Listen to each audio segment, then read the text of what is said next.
Studio, please.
Thank you very much. You may please be seated.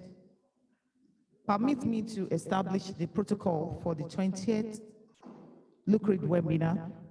We recognize the presence of the Vice Chancellor, Landmark University, Professor Charity Aremu, the Registrar, Ms. Fola Oyinloye. We also recognize the presence online of the guest facilitators for this webinar in person. We have two of them. We have Associate Professor Hongshun Yang and Dr. Shivana S. Shekole.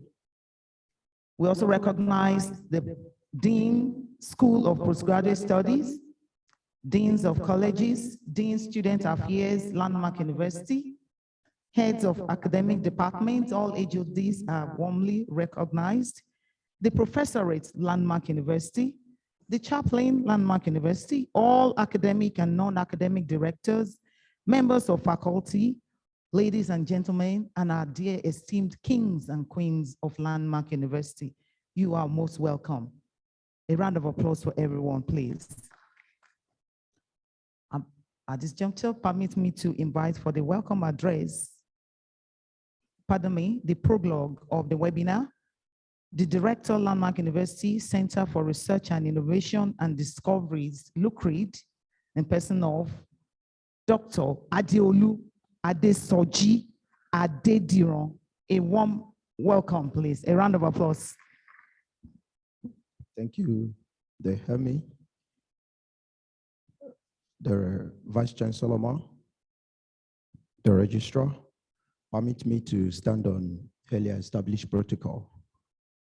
We are thankful to God and the proprietor base for this unique platform to be able to house our distinguished and prolific researchers, editors in top journal outlets, particularly in food science.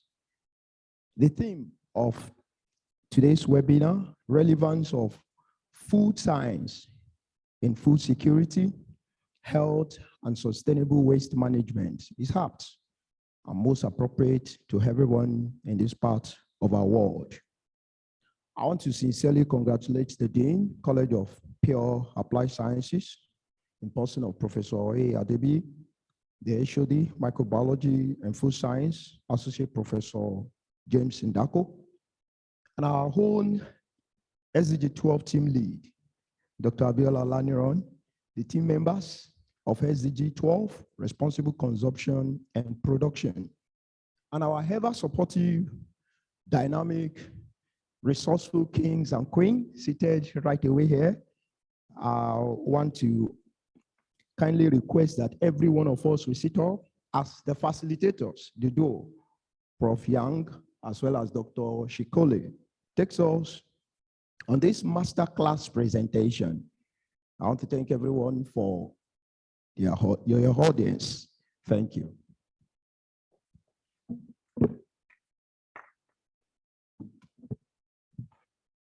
Thank you very much, sir. May I invite for the welcome address, the coordinator, SDG 12, Dr. Abiola Olaniran. A round of applause as she comes forward, please.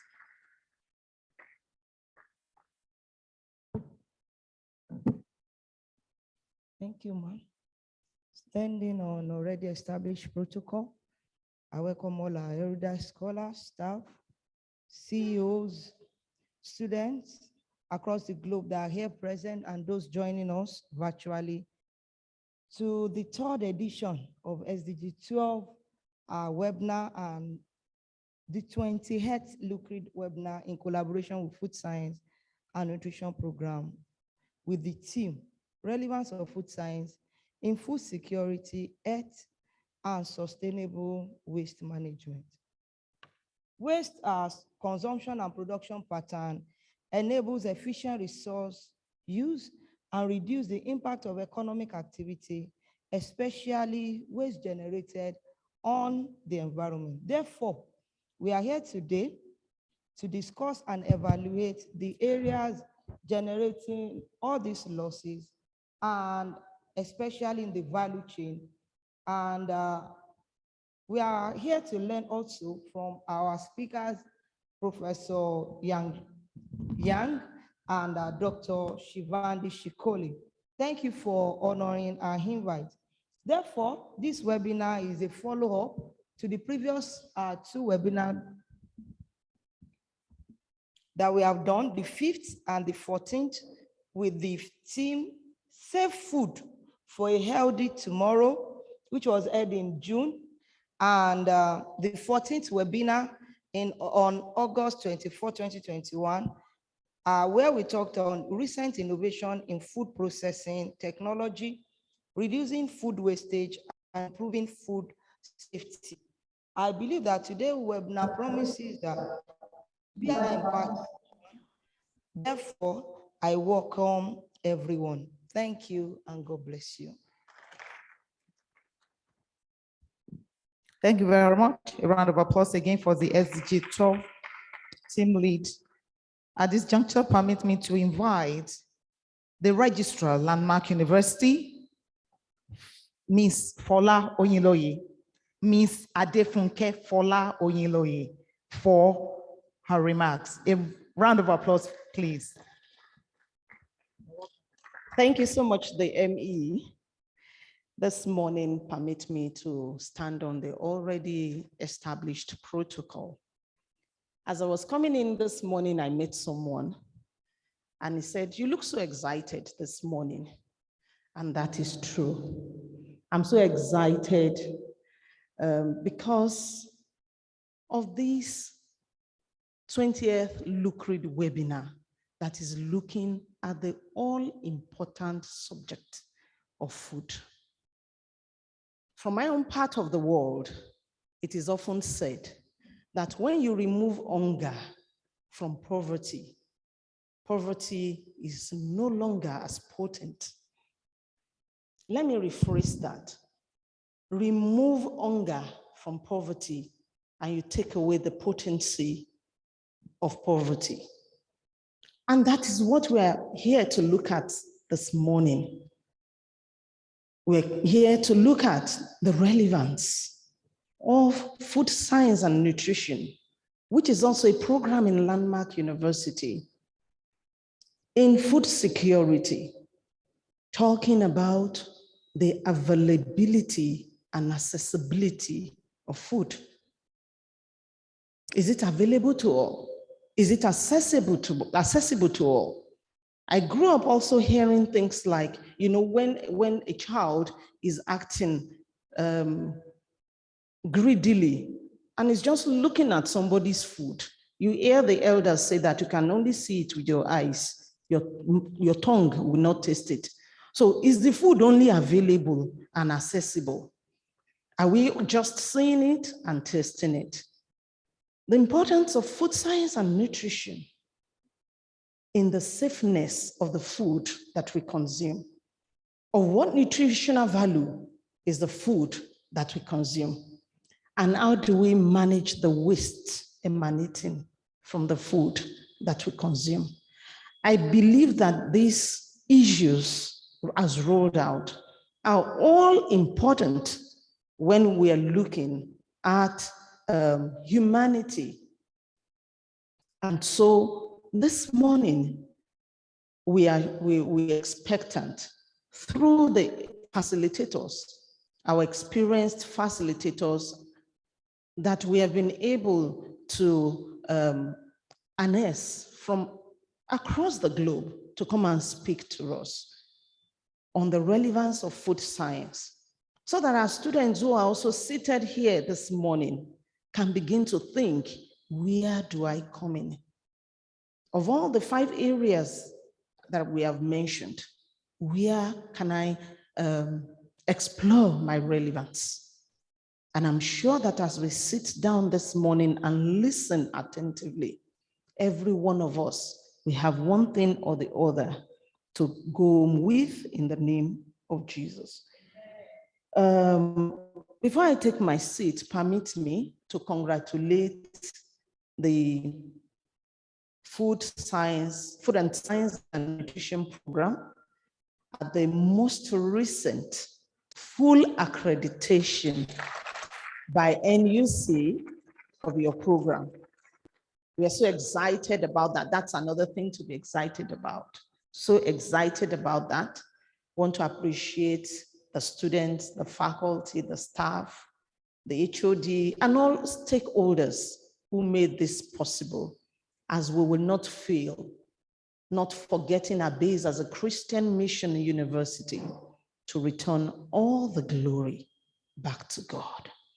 This morning, I want to request that we all sit back with a heart to receive something that will help us to make a difference in our field as food scientists and nutritionists. It is on this note that I want to join my voice with that of the coordinator SDG 12 to welcome every one of us to this event, as I bring to the microphone respectfully the woman that God has placed at the helms of affairs in Landmark University for this season. Ladies and gentlemen, put your hands together as I hand the microphone over to the acting Vice Chancellor, Landmark University, Professor Charity Aremo. Please put your hands together for her. Good morning, everyone. Please may I request that we be humbly seated before the presence of the Most High. This morning, I'm as excited as the Landmark University Registrar for this special day again in Landmark. It's special because this is the vision quest of Landmark University. Addressing food, addressing the production, addressing eating good. And so I want to warmly welcome us to the 20th LUCRID webinar in conjunction with the Food Science and Nutrition Program for Landmark University. 20th.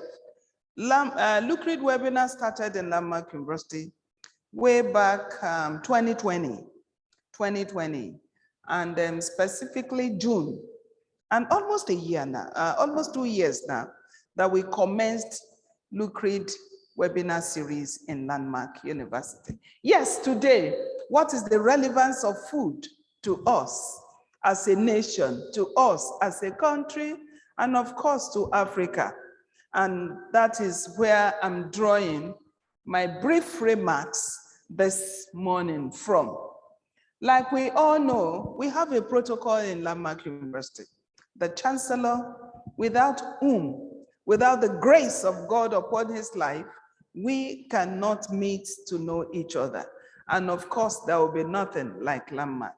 And so we appreciate this morning the platform that we all enjoy from the proprietor base, recognizing the Chancellor and the Pro-Chancellor, Landmark University. And just a way of introduction, Food is important to us. Quality food is important to us. But what is the way forward is the production. How do we produce? How do we, because you can't just mouth food and you have it on your table. There are specific protocols required for us to have food. And so what happens if we do not have food? Malnutrition will set in. The energy base required will not be there. And therefore, it is important we consider food production so as to be able to combat and work against food insecurity in our nation. Moving forward, it goes beyond producing the food. Like the registrar said, I will not go into, the key words defining food security. But what is important is sustaining it. And if we have to sustain it, we will have to maximize all the materials within, and of course without. We keep having waste all over the place. How are we ensuring that even this food waste, I tell us, is food? If we are able to harness and ensure we maximize all the potentials within those waste. Those waste can also serve as food resource for the crop. Those waste can also serve as good manure to ensure rapid growth towards sustainability. Because we are looking at all of this chemical load on the crop will not sustain the soil. And so what are the various ways we look at food? Its production and making it fit for man. Now, the waste, most of the waste we have around us, they come from food also. If we do not maximize them, what happens? Do we allow them to go down the hill? Or do we burn them in incinerators and at the end of the day constitute another nuisance to the environment? So this morning, we are looking at how to maximize the environment and still produce food. Yes, the definition of food, everyone can talk about it. Anything that is carbonated. Because when you look at carbohydrate, it contains the C, the H, and the O. These are, people in chemistry will understand this more than every other one. So these are the key elements that makes up the food component. So when we look at food and securing it, it must be sufficient. It must also be safe for consumption. And when you have sufficient food available, and it is safe for consumption, meeting all the dietary needs, then we are then defining food. And then ensuring that all of this keep us active, keep us healthy, then we are addressing food. No wonder the Chancellor, the pro-Chancellor Landmark University sometimes remarked, eating green is less expensive than eating drugs. When you eat green, you are eating the real food. That is what is the product of your harvest from the field. That's eating green. And it costs less than the money you pay in buying drugs as food. And so the Chancellor also will always encourage everyone to go back to the land so that we keep having sufficient food. We as a people, just taking one of the Chancellor's quote, we as a people must wake up to the reality of charting a pathway that will strengthen agriculture towards food availability. And so the only way is to keep engaging. And this morning we want to engage another dimension of food production. Looking at the United Nations Sustainable Development Goals, we have 17 of them around this hall. And I tell us, 9 of them addresses food. 9 of them addresses food, its production, eating healthy, looking at our well-being, which is SDG 3, looking at even the first 2, we all know is talking about food. No poverty, zero hunger, it's all about food. But good health and well-being, that's SDG 3. It's also looking at eating quality food. Now, when you go down to SDG 12, which is the context that has brought us together today, responsible consumption. Responsible consumption talks about how you are able to mix all the food sources to meet your balanced diet so that you don't eat medicine, and also looking at cheap source of this balanced diet. That makes it a responsible consumption, so that you don't keep sourcing for money, incurring debt to eat quality. What are you able to look at within your pocket reach to make you eat quality food? And so that's the essence of this lecture this morning. Agricultural innovations. How do we innovate? How do we come up with things that at the end of the day, we look at it from the perspective of cheap experiment and still having the quality you are looking for? And so innovations for food production is part of what will be addressed in today's 20th webinar of Landmark University. And so on this note, yes, the department and the college is here to get their students. And I believe before the key facilitators go in depth into their presentations, your students should be here, the HOD and the dean. Your students, your faculty from across the programs, we expect that they be part of this, especially those in microbiology, food science, and nutrition. And so I want to warmly welcome us, believing that the two facilitators this morning, they've been online. I think they got here even before 10 a.m. And so we want to appreciate our dear Professor Yang, Professor Hongshun Yang. I believe you are there, right? Wherever you are in the country, listening to us this morning, we appreciate your acceptance to be our key facilitator for today's program. Now, looking at the relevance of food science in sustaining waste management. What is the synergy between food science and waste management? We want to thank God for Dr. Shivanand Shakul. We want to appreciate these two key facilitators. They are renowned scholars. One of them is an editor to Food Science Journal, world acclaimed, high percentile in Scopus. And so I want to thank God for the department, for the program, for attracting this academia to Landmark University. It's gone into the history. It's now part of us that we have these strong academic base members of individuals contributing their mind into the world of academia, coming to Landmark University to be part of us. So I'm excited, I'm glad that I'm going to take something, I'm going to garner something from these presentations this morning. And I believe our students here seated are also ready to be part of this moving train that will launch us to another realm of relevance in our various fields of studies and of course of research.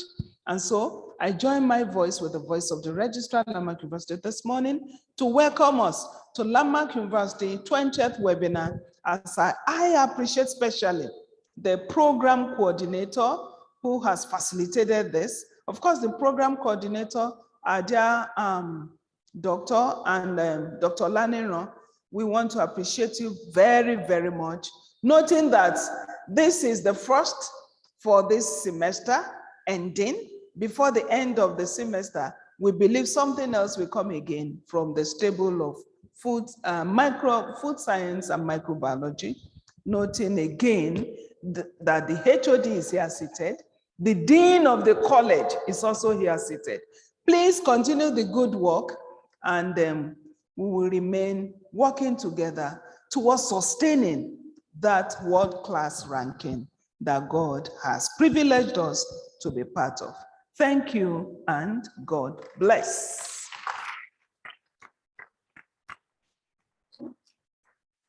Thank you very much. My round of applause again for that succinct presentation by the Acting Vice Chancellor, Landmark University. You may please be seated. No doubt the Vice Chancellor has been able to whet our appetite for today's presentation. And at this juncture, permit me to invite for the citation of the first facilitator of today's webinar, in person of Dr. Abimbola Oluyori. Please a round of applause again as to clap for Dr. Abimbola Oluyori, the Director, University-wide Courses Directorate. You're welcome, sir. Thank you, ME. The Vice Chancellor, ma'am, please permit me to request that the technical unit will share the screen of Dr. Hongshun Yang as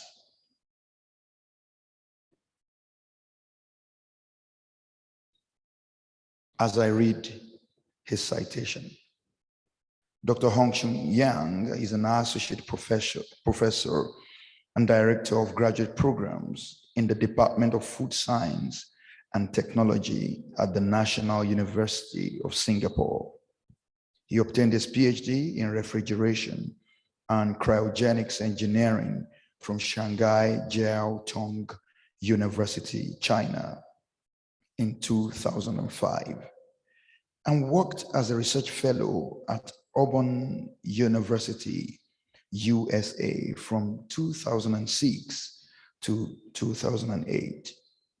He obtained his second PhD in food science from the University of Minnesota, USA in 2012, and was a faculty research assistant at the University of Maryland, USA, before joining NUS in 2013. Dr. Yang's research interests include food processing, safety engineering, foodomics, especially in seafood, fruit and vegetables, and cereal products. He is an editor of LWT Food Science and Technology, an associate editor of the Journal of Food Science. I thought we would like to put our hands together at this point. He is the chair of IFT Aquatic Food Products Division and the Competitions and Students Young Scientist Event Committee of 2022 IUFOST, among others. He has about 7,346 citations in Google Scholar and more than 78 articles in existence.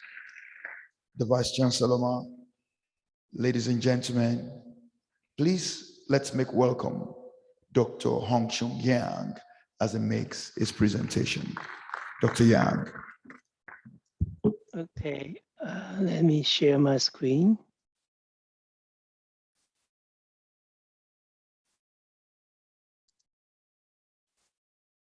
So can you see my slide?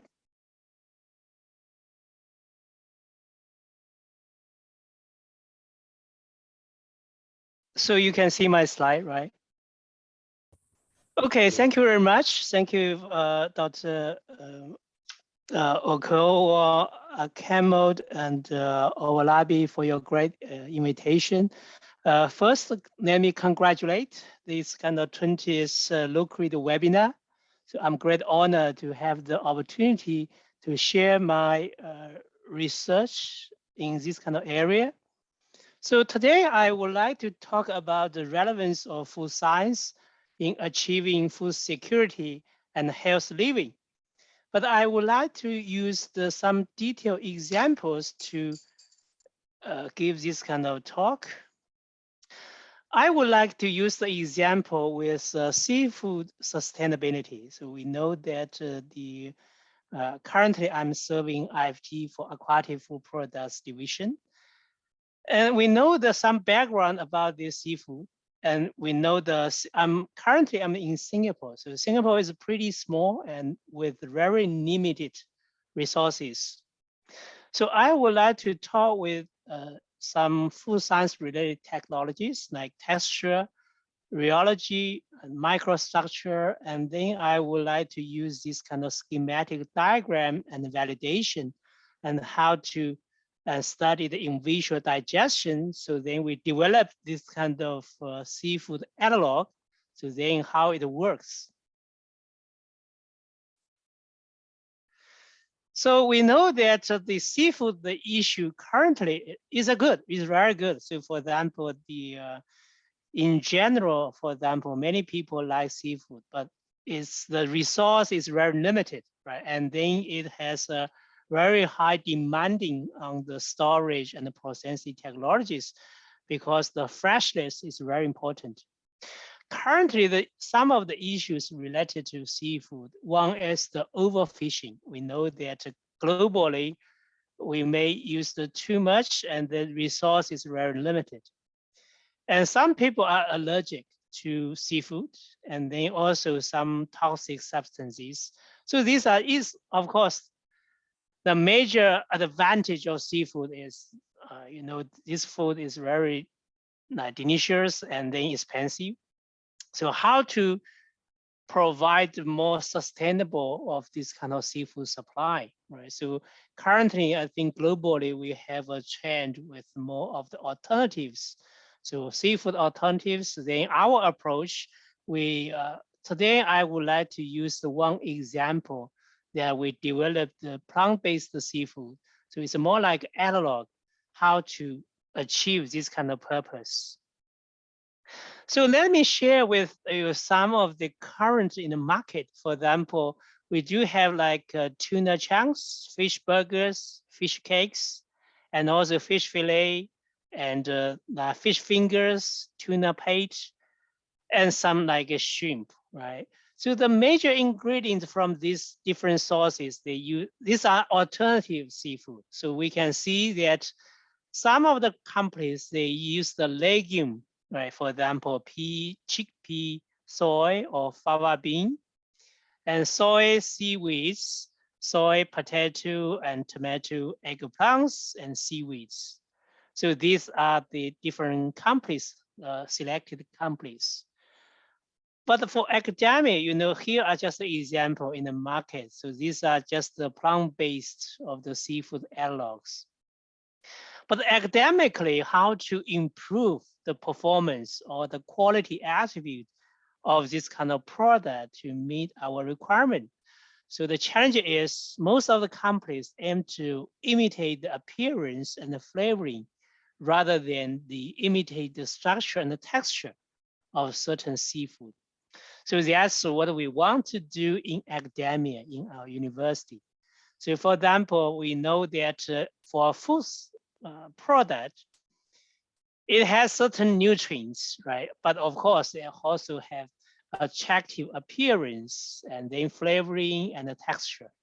So here we want to focus a little bit more in these kind of texture properties. So we can see that we screening for many different kind of products. And finally, we focused more on soybean protein, soy protein isolate, because this one is widely used in industry. So the commercial value is very good. So you can get from different kind of suppliers. And another candidate that is a polysaccharide, that is konjac glucomannan. So we can see that is plant polysaccharide. So one is protein, one is polysaccharide. So we want to utilize the interaction between this protein and polysaccharide to achieve this kind of specific texture. So we will, for example, based on these two major ingredients, we can create a food system with a certain elasticity and the breakdown during the mastication, right? So then it can achieve a similar texture property as the traditional seafood. So before we provide the detailed data, so let me introduce the basic structure of this kind of konjac glucomannan, we call KGM, for example. Actually, for a native KGM with the acetyl group, right, around 5 to 10%, with this kind of acetyl groups. So then during the processing, we use the alkali condition. So then with this kind of chemical reaction is called deacetylation. Right? So then we got the form of deacylated KGM. So now with this kind of certain form, it can has the further step with the self-aggregation. So then you can see that this kind of hydrogen bonds, they can collect each other. So then it will form this kind of KGM gel matrix. So once it forms this kind of gel matrix, it will form a certain kind of texture, right? So from structure to the property. So once you have this kind of structure, the macroscopic, the property will be like you form certain gelling property, a certain kind of texture. So our objective for work, the first one is to examine this kind of rheological and the textural property of this kind of fishbowl groups, including the fishbowl analog that's from plant-based materials. And second one is to elucidate this kind of mechanism of property changes and in vitro digestion. For example, why this kind of property can be changed from the original status of plant-based material, and after the interaction, it can form a certain kind of property. To simplify the diagram, it has, for example, we have the soy protein isolate, and then we have the KGM. So then just by this kind of mixing, right? So then why we didn't add any kind of chemicals here, because it's pretty safe, right? So then this is just the green source of material. So then it naturally will form this kind of gelation, right? We use a heat treatment. So heat treatment, of course, you can achieve different purpose. One is to enhance the gelling property. Another one is you can kill the bacteria. So then the final process the food then is very safe to be consumed. So we call it the PFB, so it's a plant-based of this kind of fishbowl, right? Plant-based fishbowl. Actually, it's a kind of analog. So we mainly investigated the rheological property and texture profile analysis, and then the microstructure to know what happened during this kind of mixing of different plant-based materials. And then based on this different result, we propose a modeling. So then that means to explain why it has this kind of structure, why it has these properties. And further, we propose a way to verify that our proposed approach is right. So then we mainly use the FTIR. So then based on FTIR to verify that our mechanism approach is right. And then with the in vitro digestion, so then it's an in vitro digestion with plant-based fishbowl as well as the real fishbowl as a control group. So then use the in vitro digestion system. So we have oral phase. So with mainly to simulate the salivary fluid with, for example, alpha aminase. And then with the second stage to simulate the gastric phase. So with the solution that is simulated this gastric fluid, for example, with the pepsin in this kind of solution. And finally, with to simulate the intestinal phase, to simulate the intestinal fluid, for example, pancreatin with bile, etc. So then we can use the in vitro system to simulate the difference of this digestion. So we use them more with the NMR approach and the rheological property and the microstructure investigation.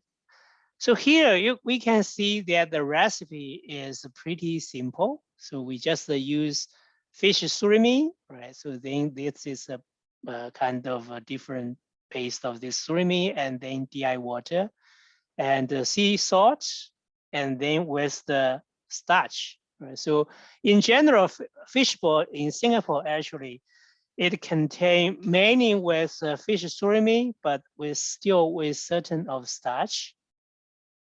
And now if we use, we want to know what kind of fishbowl, real fishbowl, that is pretty close, right? After our screening, we found that one category is pretty relevant, and then we can move on to with more of the plant-based one. For example, plant-based one, we can just highlight several ingredients. For example, SPI, soy protein isolate, and the KGM. So we fix the amount of the SPI, but just changing the ingredients of this kind of KGM. The reason is that we have some pre-screening experiment, right? So now we just focus on fix the sum of the ingredient, and then we just change it with the KGM. So the other ingredients, we just change, modify the ice. So we added with ice, the reason is that the high for the getting the high quality, right? So actually you can use just the tap water or the DI water or whatever, just like clean water. That's also fine, but ice in general, it will be good to maintain some of these fresh of these kind of materials. And we can see most of this kind of just the regular ingredients. So I don't want to highlight. So the soybean oil or sucrose or some sea salt. So here is some of the results. We can see that when this kind of like KGM is a very little bit, so then you can see it's very hard to form a certain kind of gel structure, right? So for the bottom of this kind of images, we can see if this kind of KGM amount is greater than 3.5, for example, 3.5, 5.0, and 6.5, and 8. So they form this kind of gelling property very well. So that means we just focus on these several groups. So if the KGM is less than 3.5%, they cannot form a solid-like gels. So that's not be good as we say compared to this kind of real fishbowl. Right? So if we use the more of these amounts, like greater than 3.5, the overall appearance is pretty close to the real fishbowl. That is, we use the IFB here as a control group. So then if we try to use, for example, to compare the appearance, for example, the cut profiles, so we can see that we increase the amount. So in general, it's pretty close already, right? So then this kind of real fishbowl. So the difference is that the real fishbowl actually is pretty compact and smaller and uniformly distributed pores. So, but if it's less amounts, only 3.5, it's pretty soft and loose and with the largest pores. So if we increase the amount of this kind of KGM, so gradually it can form this kind of compact, smaller pores and uniforms. So but the problem, if we added too much of this kind of KGM, the problem there is pretty rigid and tough. So then the kind of textural property is much harder than this kind of IFB. That's the general of this kind of textural properties. If we go with more of the detailed information, for example, the TPA analysis, texture profile analysis with more detailed parameters, for example, hardness and like gumminess, okay? So these properties, if we increase the percentage of KGM, so we can see gradually will be more match with, if we compared with this kind of IFB, that the left three all are just the real fishbowl, right? So if we increase the amount to around 6.5 and 8.0, so then we can find the matched group in the left. And then for the chewiness, for example, you can see this 6.5, this group, there's no significant difference from these two real fishbowl groups. So for the real fishbowl IFB, for instance, with the lowest of the hardness, right? But for PFB, increasing amount of the KGM, then we can increase the hardness and also the chewiness. So the reason is that because of the acetylation happened and then semi-criming to self-criming, so finally they form these kind of three-dimensional structures. So once it forms these kind of three-dimensional structures, so then the hardness and the chewiness will increase. So overall, that kind of PFB 6.5 has similar of the hardness and gummiless with the IFB, this group. Further, with some other parameters, we can see like cohesiveness, springiness, and resilience. Actually, this kind of difference is much smaller, right? No, very obvious. So the reason is that because of the springiness, that is related to the non-chain polysaccharide effect, and then further increase the elasticity. And also, if we further increase the resilience, so then it will form a stronger gel. So also we also run the sensory evaluation. So more than 6.5 kgm addition, for example, PFB 8.0, led to very hard and chewing texture. So then based on overall different properties, so then the PFB 6.5 or a little bit below will be better for this kind of properties. And if we run the rheological property test, so we can see that LVER, so this is a linear range, so no big changes of the rheological properties within shearing strain within limited area. So then became wider, right? So, and better network complete. And then also the gel quality is pretty good. And if we increase the further with, for example, with the frequency sweep, and then we can see that G prime and G double prime, the storage module or loss module, with cross-linked gels, so was slightly dependent with the frequency. So in general, the PFB 3.5 with the higher slope, which means that less of the cross links, and then it forms the loose structure, right? So PFB 3.5 is not very good because less of the cross links within this system, right? So then we can focus more on what kind of group that is pretty matched with the RFB group. So we can also apply a modeling approach to elaborate further with the different properties. For example, one is elastic, one is viscous, right? So these two properties are pretty relevant to the overall, the rheological property of this fishbowl.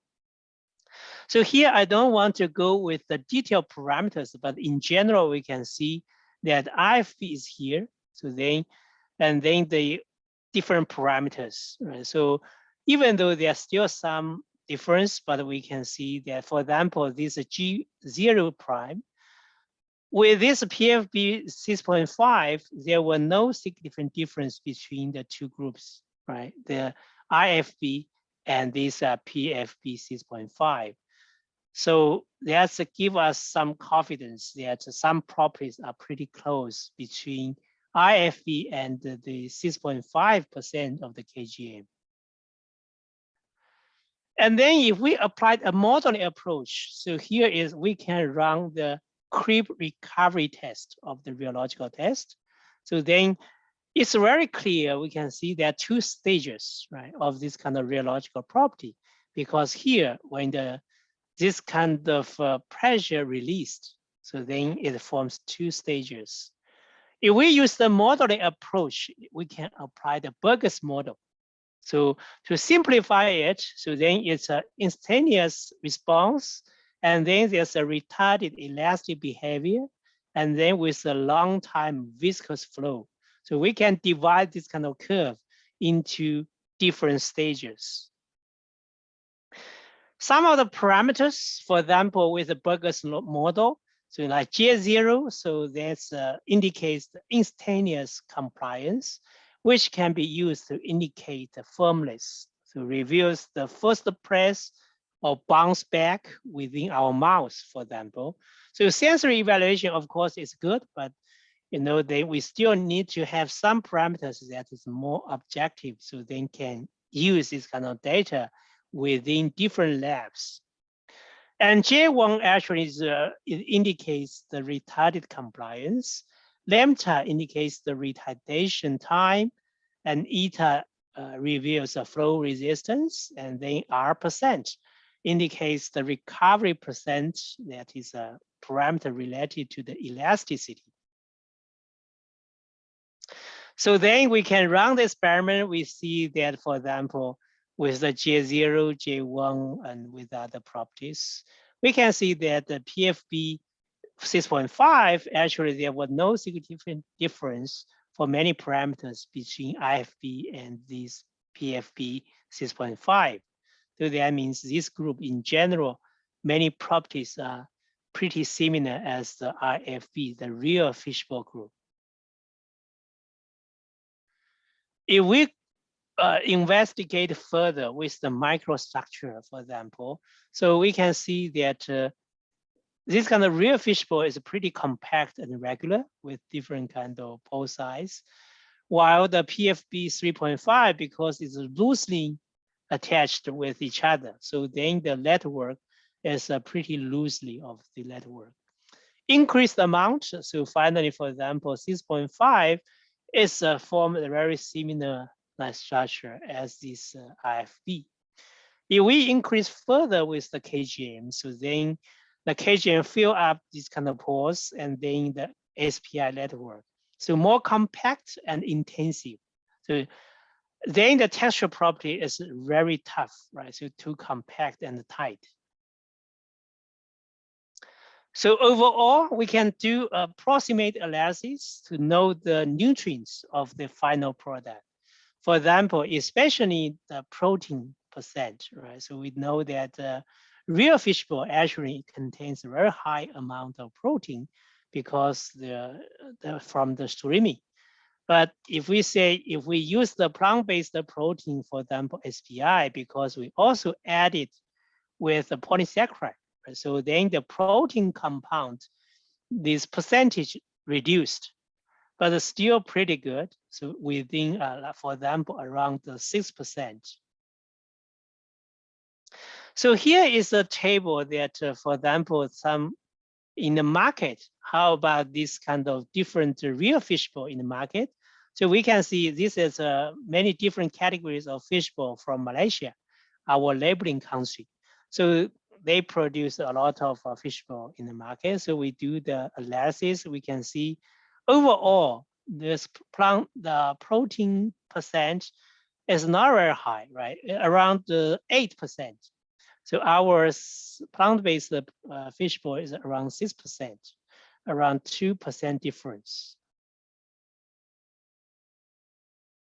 So we can do further analysis, for example, with pH, because here we added some alkali. So the pH is a little bit like, if we added more further, so then pH can be reduced a little bit. So then you can facilitate more of the oxygen bond. But for the impressible moisture, so this one, we can still see the less and less if we increase the amount of the KGM. So cooking yield, so we can see we can get great, more amount of the cooking yield. And the whiteless, because this one is no big difference because the majority of the ingredients are the same. And then how to explain this kind of result? We propose a schematic diagram to explain the result. For example, if the amount of the KGM is between 3.5 to 5%, so then the pH is pretty great because you alkali the added alkali into this kind of material. So then the gel strength is pretty less, right? So it's a pretty soft. no of these kind of hydrogen bonds and the interactions. And then if we add it further, increase the amount of the KGM, we can see that it has some effects, right? Because KGM has these kind of different functional groups. So the pH will increase to, will be decreased to about 9.1 and increase greatly with the hardness. The reason is that more of the hydrogen bonding and then of course the interaction. More of the interaction, so then these kind of gel systems getting more and higher of the gel strengths. And if we add in more further with the KGM, the problem is that is overall more of this excess of this kind of hydrogen bonds and interaction and excess of this kind of gel strengths.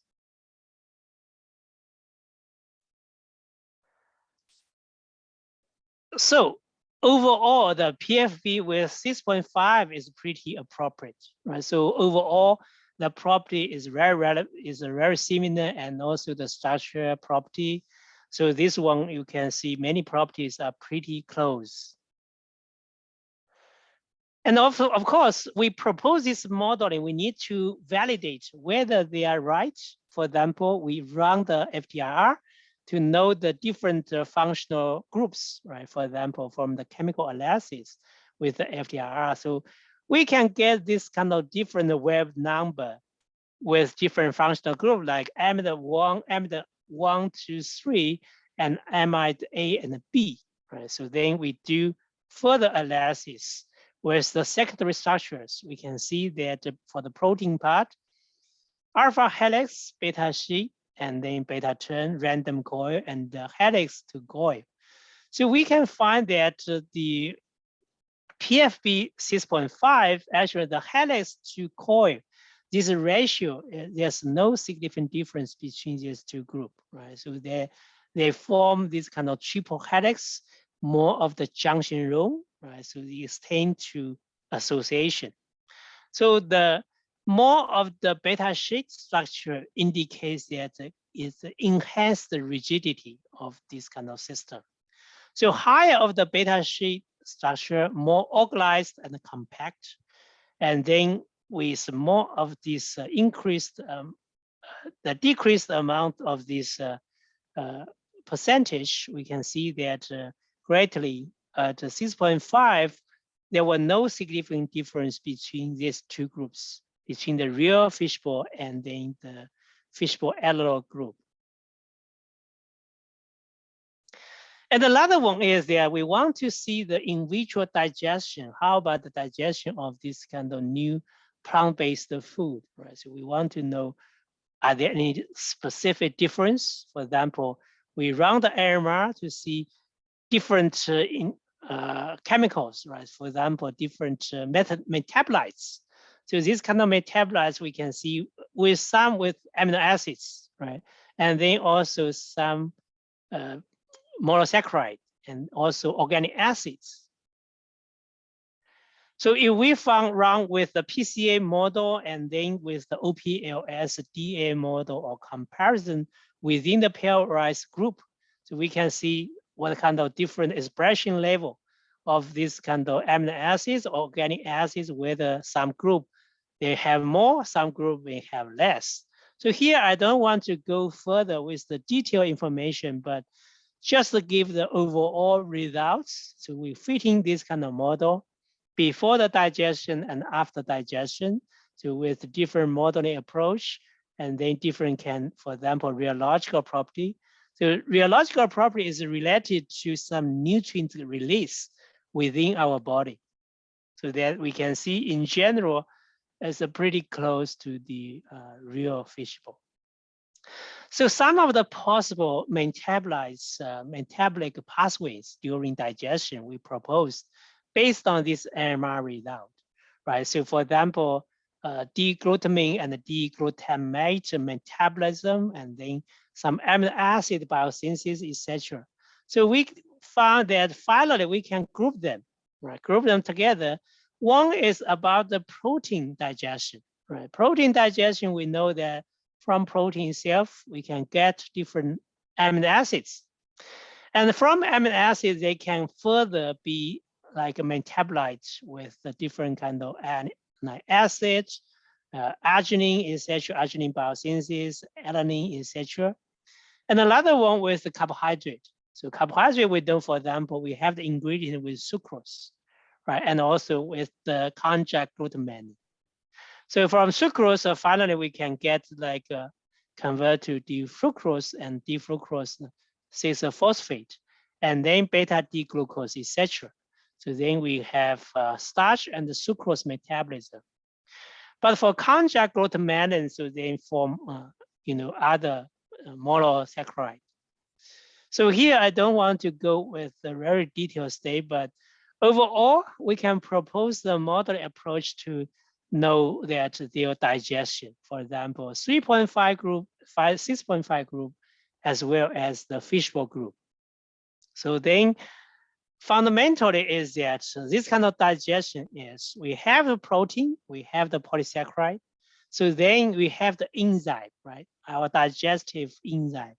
So this kind of digestion enzyme, whether it's easy to like attach to this kind of protein or polysaccharide, so then will affect our digestion. So here I don't want to go with too much detailed information, but based on this one, we can see after digestion. So then, for example, before digestion, what's the difference? If we say, for example, the PFB group and then the fishbowl group, so it's a porous structure, the enzyme reaction sites will be easy to attach. And for plant-based, you have this kind of porous structure that will be easy. If it's a continuous structure, less of the porous, so then the enzyme will be a little bit hard to find that kind of targeting sites. Some of the results we published, so if you have any further interest, you can read the full journal article. So the one is, and these two articles, one is about preparation of this kind of plant-based fishbowl analog, and the other one is about in vitro digestion.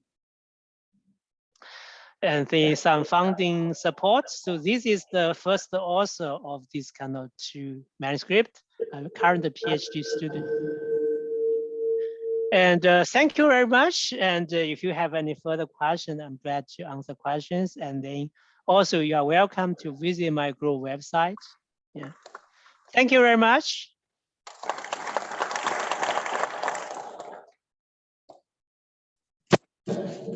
A round of applause again for Associate Professor Hong Yang. No doubt he has been able to go beyond the ordinary to do a technical justice to the topic.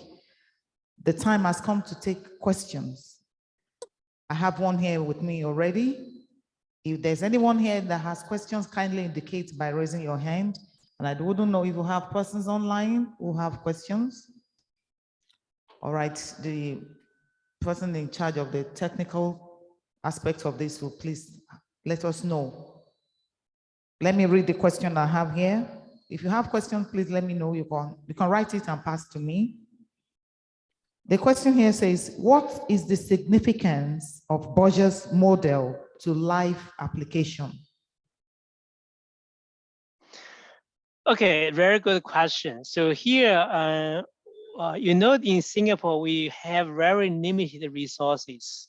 So for example, currently, if you read the newspaper, now the chicken supply got a problem because some countries, they banned export to other countries. So here we need to have different kind of alternative food. The reason is that to balance the market needs. For example, in the last months, if our seafood supply got a problem, whether we can provide an alternative solution. For example, you have a backup plan to deliver a kind of food to the people. So that is the one. Another one is sometimes this kind of some food material, the price increases significantly, right? So then we need to have the supply chain to provide a kind of buffer system.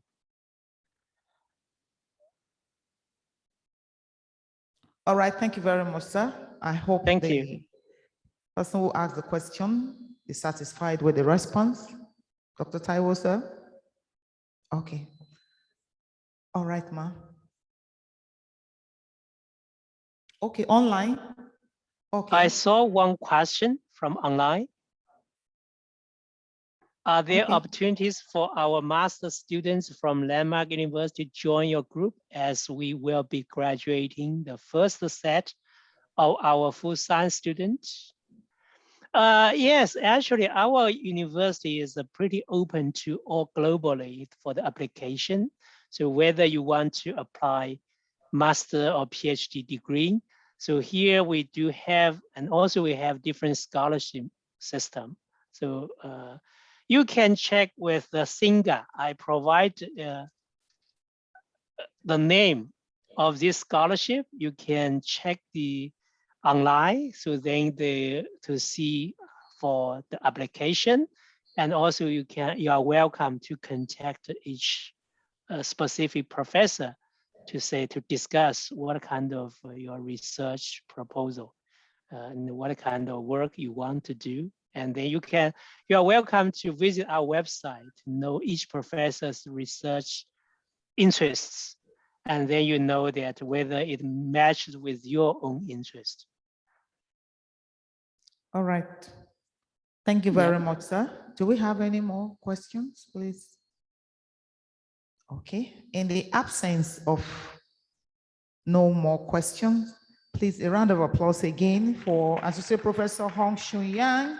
Thank you very much. On the relevance of food science in achieving food security and healthy living. Thank you very much, sir. We sincerely appreciate you. At this juncture, we shall be going on to the second presentation, and to give us the citation of the co-facilitator, permit me to invite Dr. A. Taiwo to do that assignment. A round of applause for Dr. Taiwo, please.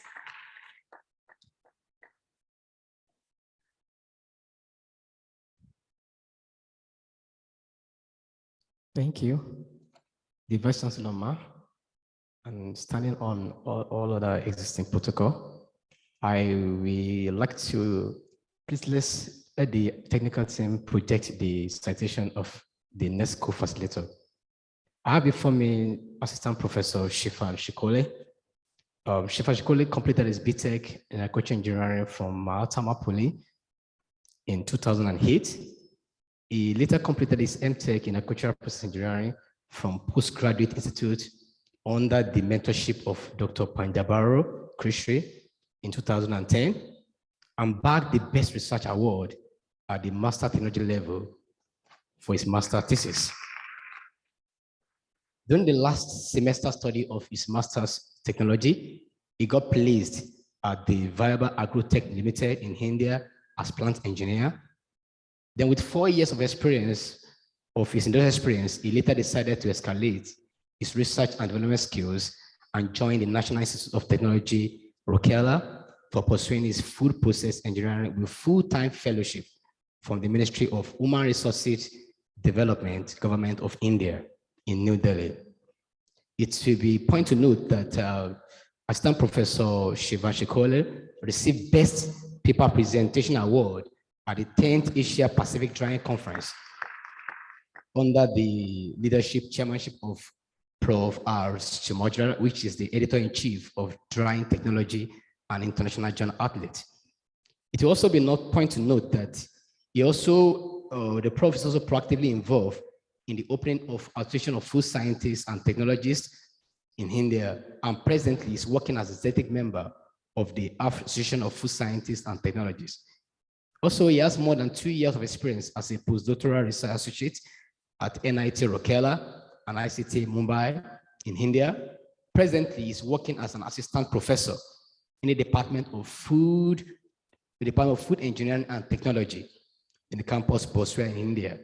Besides that, he's also currently working as an associate editor under the Drying Technology and International Journal by Taylor and Francis, and also a reviewer for Journal of Food Engineering and Journal of Food Science and Technology, Journal of Food Process Engineering, international agrophysics, and other national and international journals as part of his professional service.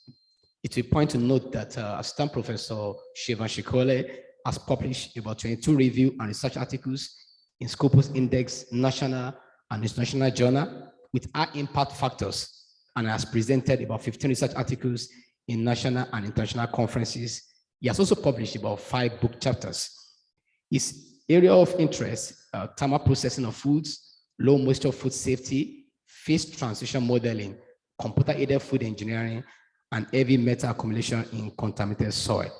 Permit me to welcome Professor Shiva Shikole for his presentation. Welcome, Prof. Hello. Yes, sir, Hello. we can hear you. Am I audible? Hello. Yes, we can hear you. Okay, thank you. First Yes, of sir. all, good morning to one and all present there. And I hope you can see my slides. Yes. Yes, we can. So today here, first of all, I will be happy to represent my thoughts or my insights, especially the topic what we have chosen, the relevance of food science in sustainable waste management. And especially, I would like to highlight sustainable waste management, whatever, especially the food waste we are generating. And in this presentation, I would like to highlight the only strategy and the policy aspect rather than the technology or the methodology what we are presently using globally. But I would like to highlight how the policies and how the approach and how the involvements, especially for collaboration, research, and what we can say the people's participation in the sustainable waste management. So if you see the global food production and the global food issues, so this is what we says. This is well known says in Sanskrit, especially in India, that is we can say the annam rakshati rakshitam, which means the food protects if we protect the food. So this is what we can see, how the protection and how the food we are wasting, starting from its production to starting to its consumption, means the entire supply chain, what we called as the F to F, that is the farm to fork. And if you look the present scenario, especially the food wastage, around 14% of the food produced is lost at the harvest and the retail. So this is the chain in between the harvesting to the retail. So this is the chain we are wasting or we are completely lost the 14%. But it is estimated that 17% of the total global food production that is wasted in between this household, food services and the retail. And the retail distribution is 11% in household, 4% in food services and 2% in the retail section. So that is what the complete distribution of the supply chain. And before going to start the approach, the global approach to reduce and to reuse the food waste, what we are generating, starting from production to consumption, I would like to highlight the global food wastage, that is key facts and the figures. So if you look at this, starting from the supply chain, starting from the farm, that is farm to fork, the global volume of food wastage is estimated as 1.6 billion tons. That is the primary product equivalent. So which means the raw products, and out of which the total 1.3 billion tons is estimated as what we can say the food, which is the edible part of out of this 1.6 billion ton, what we are wasting or what we are lost in between this farm or in between farm production to its consumption stage per year globally. So which will generate, that is 1.6 billion tons is generating the carbon footprint. It is estimated at 3.3 billion tons of CO2, which is equivalent to the greenhouse gas released into the atmosphere per year. So that is what its environmental impact. Now, next thing I would like to highlight: environmental impact, social impact, and economic impact. So this is what the environmental impact. And second thing is that the total volume of water, what we are using to produce the food, that is lost, that is 1.6 billion ton. This is 250 kilometer cube. So that is, which is equivalent to annual flow of Russia's Volga River. So this, you can imagine how much amount of water we are wasting, the food for being the food which is wasted due to our negligence and due to our improper handling practices. The next thing is that 1.4 billion hectares of land, or 28% of world's agriculture area, which is used annually to produce the food, and that is we are wasting it. So you can imagine how much amount of natural resources, how much amount of manpower resources, and how much amount of other resources we are wasting due to our negligence and due to our improper management practices. So the developing countries which suffer more food losses during the agriculture production, but whereas the middle and high income, that is the developing countries or developed countries, they are facing the food wastage at retailer and the consumer level. So this is the chain, and this is what the struggling point, where the developing countries and developed countries both are wasting the food, but the stage at which they are wasting the food, it is the very important, because we are wasting the food at production stage or at manufacturing stage or farm stage, it's somehow okay. But if you are wasting the food at retailer stage or consumer stage, then you can imagine how much amount of energy we are wasted, or how much amount of manpower we are wasted to change the form, to convert it to the different form or edible form, or processing and handling and practices and storage. So that loss or economic loss will be the very high if it is we are wasting in retailer and consumer level. Then you can imagine the economic impact. Economic impact, the food wastage is nothing but it's $750 billion, that is US dollar, annually we are wasting. This is what the economic impact of the food products, what we are wasting the annually.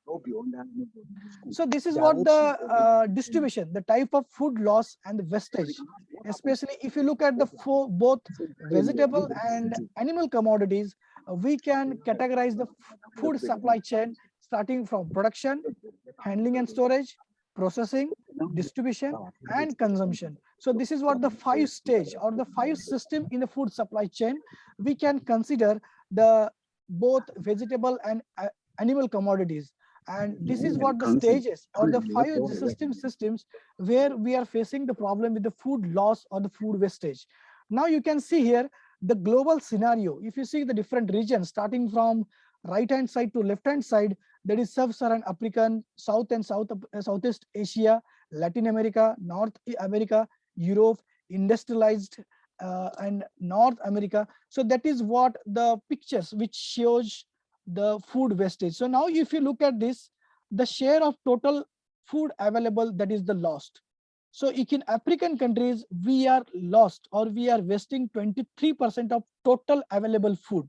But out of that 23%, so this is what the distribution is. Out of this 23%, 39% we are wasting at production stage, 37% we are at handling and storage stage, 7% at processing stage, 13% at distribution stage, and 5% at the consumption stage.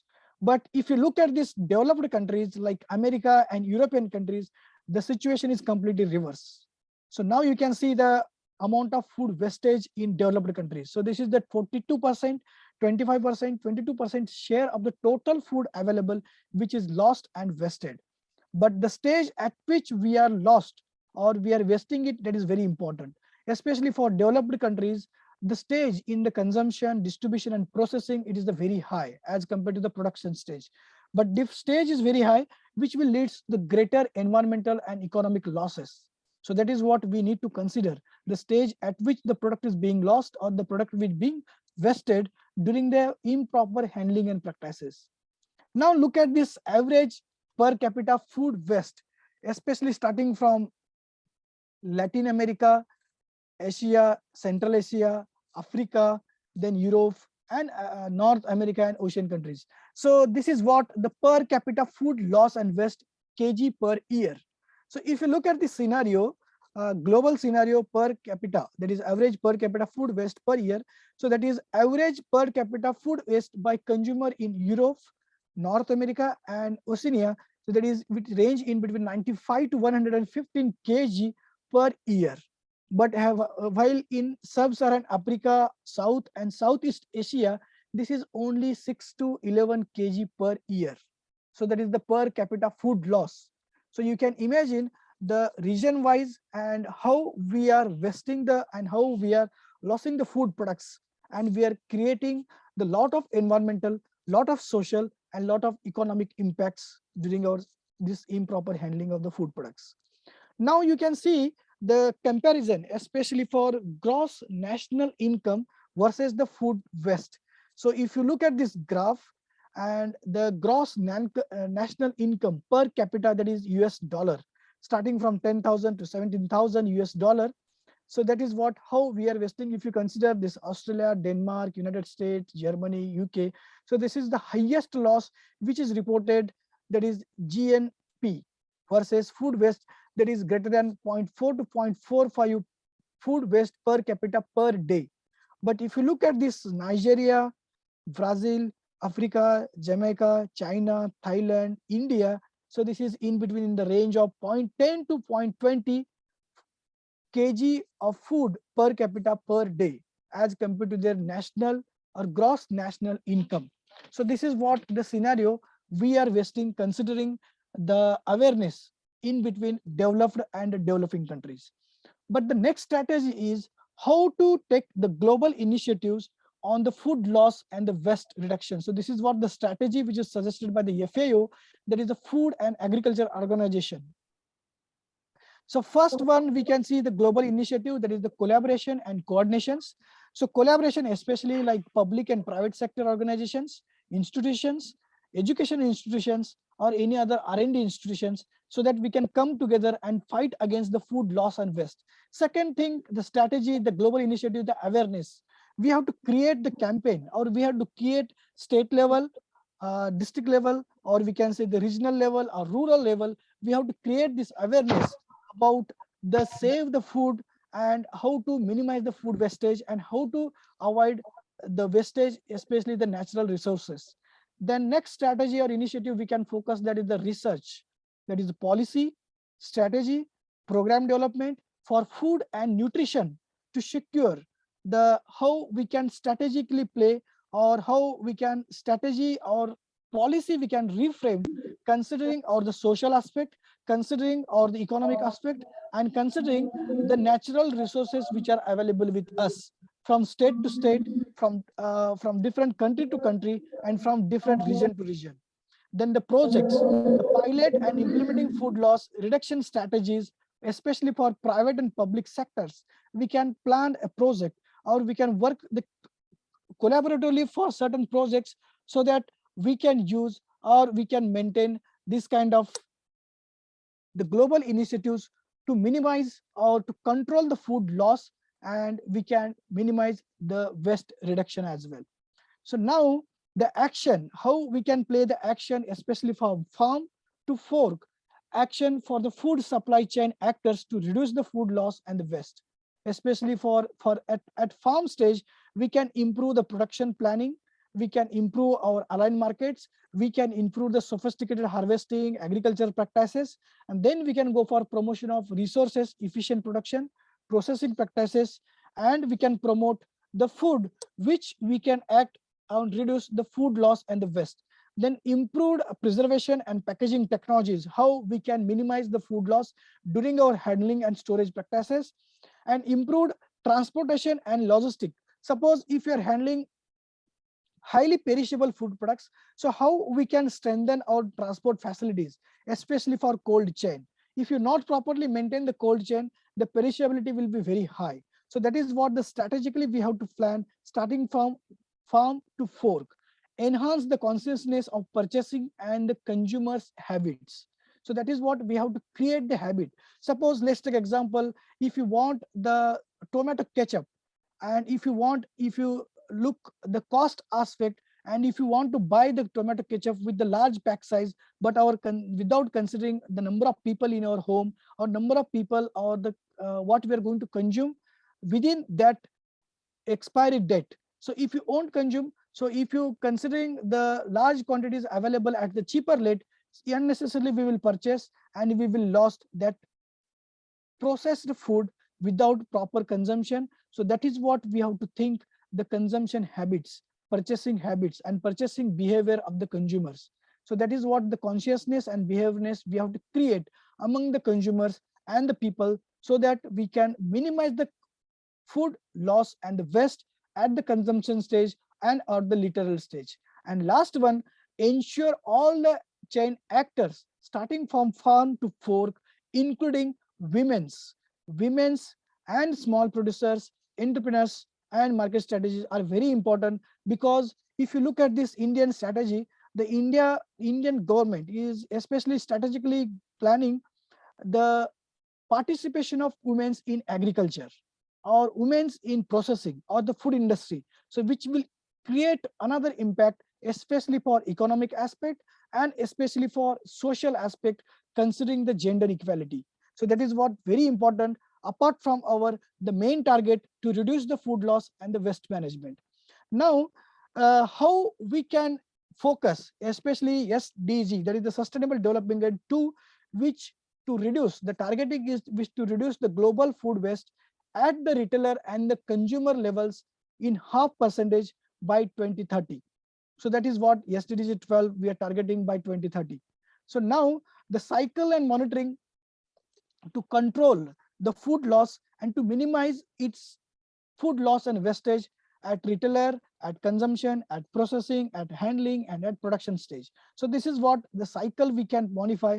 What are the objectives? What are the specific target, appraisal, and monitoring of that entire facilities or our activities, and then evaluate whether it is going properly or not as per our expectation, get the feedback, and again think, and again reframe our targets and objectives, and then we can monitor the cycle starting from its production to the consumption. So that is what we can strategically, and we can play the policy in terms of reduction of food loss and wastage. That is what reduction we can say.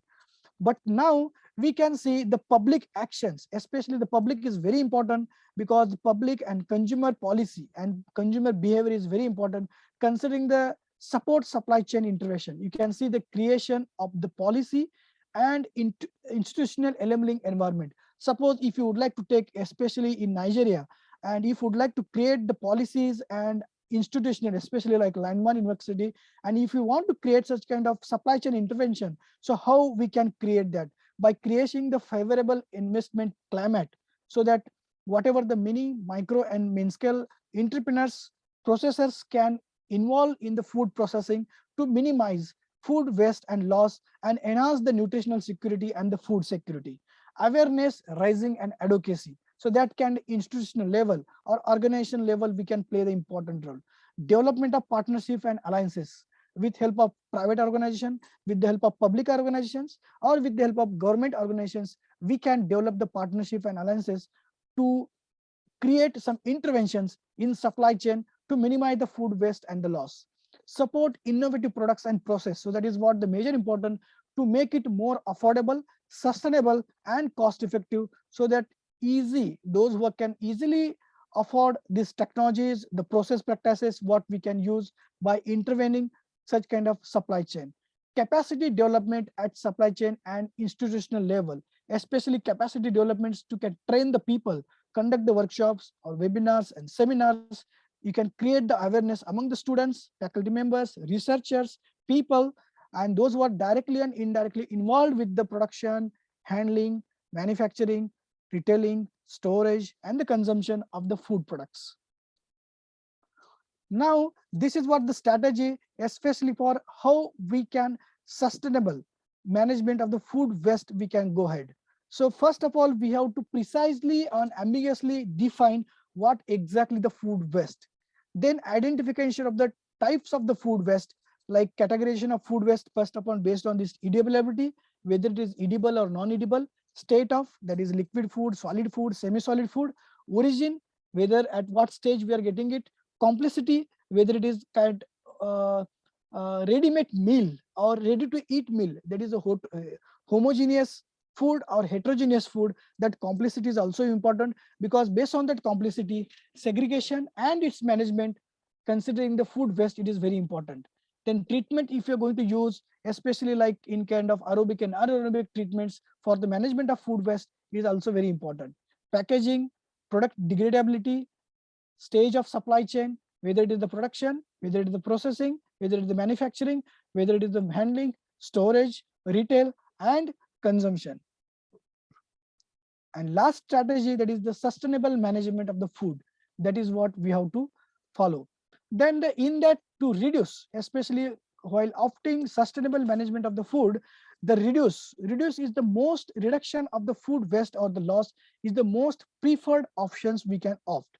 Otherwise, disposal, if you are not able to reduce, reuse, recycle and recover, but how we can dispose our food waste so that we can create the less environmental impact, less economic impact and less social impact, which is the disposal, which is considered as the least preferred options. But first target is how we can, that is reduce, reuse and recycle. That is what our target is. And while doing this or opting this complete sustainable management of food waste, we have to think about environmental impacts, environmental analysis, economic analysis and social analysis. Because why?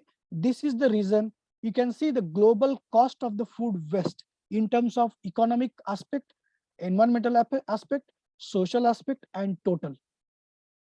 The total global cost of the food waste, what we are wasting for 1.6 billion tons per year.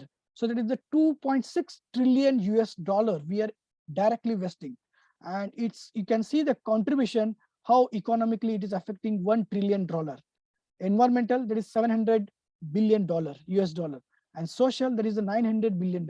So this is what the food wastage footprint by FAO is suggest the cost effect and the cost of the food what we are wasting globally. Now, how we can design the steps and integrative, or integrative means how we can integrate starting from farm to fork, that is complete all the supply chain, so that we can go ahead with food waste, the management system, we can go ahead with the sustainable management, and which involves education of the people. Education is very important, public participation is very important, and future perspective is very important. So these are the stages which play the important role. The first stage is review the existing system. Suppose you would like to change in the Nigeria, and what is the existing system we have, review the system, then review the existing regulations what we are following, what you would like to, and what are the regulation system and existing system, what are the stakeholders are related and involved in that system. Then set up the standard regulations according to our target, according to the future prospect, then involve the public participant, then involve the education institute to create the awareness, then go for establishing the goals, then conduct the food waste management activities and programs, repeat the estimating and compare the options, and then go ahead with evaluate the food waste management system. So this is what the integrative steps we can follow so that we can go ahead with the sustainable food management system. Now, considering this integrated food management system, I would like to provide one more example in next slide, that is case study, especially how the Taiwan is achieved the zero food waste by 2020.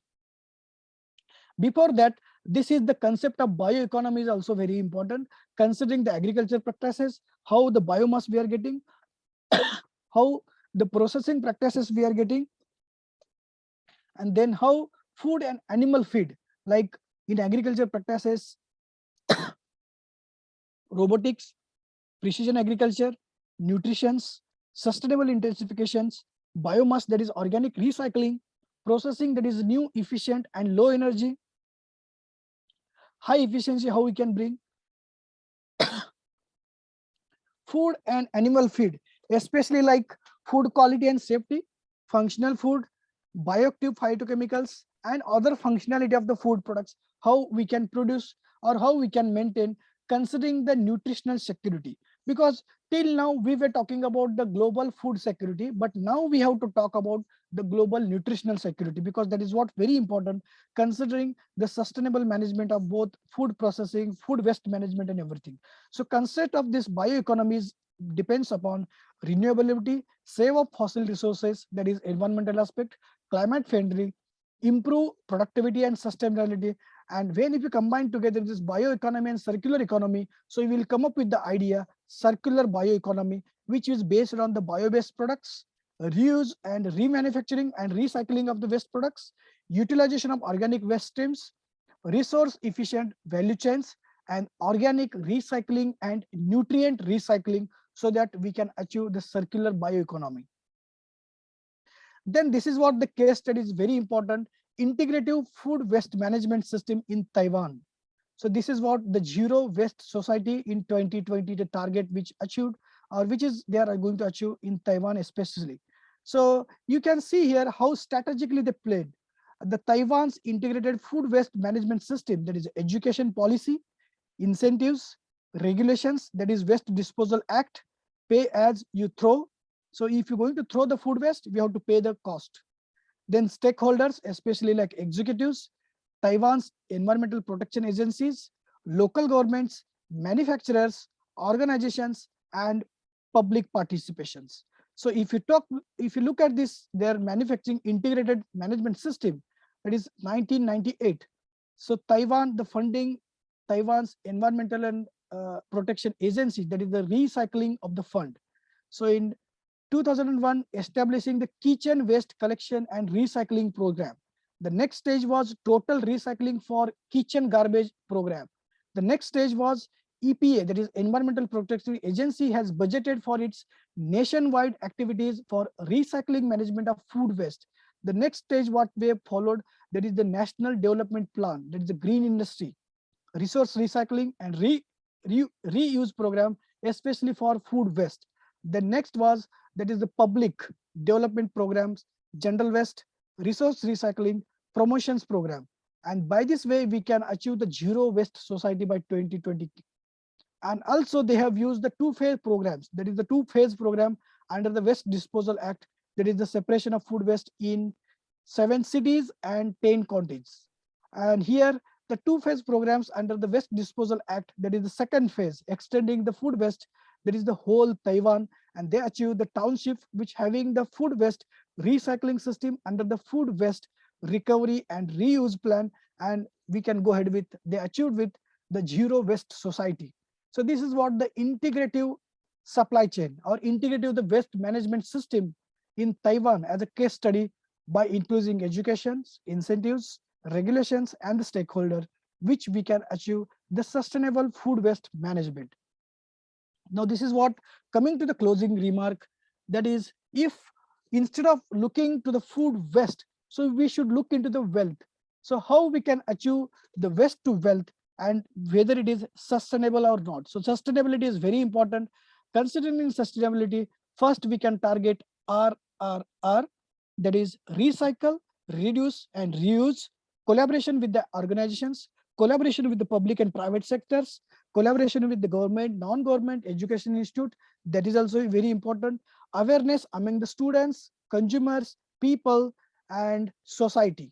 Then research at academic institutes, at R&D institutes to conduct the research which we can adopt at country level, which we can adopt considering the natural resources which we have at the regional level at each developing and developed countries, and then go for framing and reframing the government policies. That is very important, policies and regulations. Otherwise, if you won't consider this entire integrated approach, you won't get the complete waste management with the sustainable approach.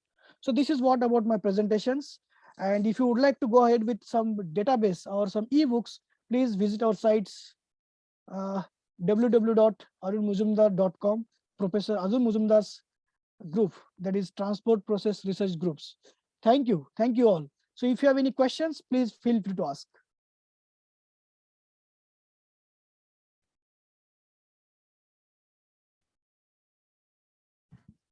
A round of applause again for that insightful and also technical presentation by our second presenter for today, Dr. Shivanand Shekole.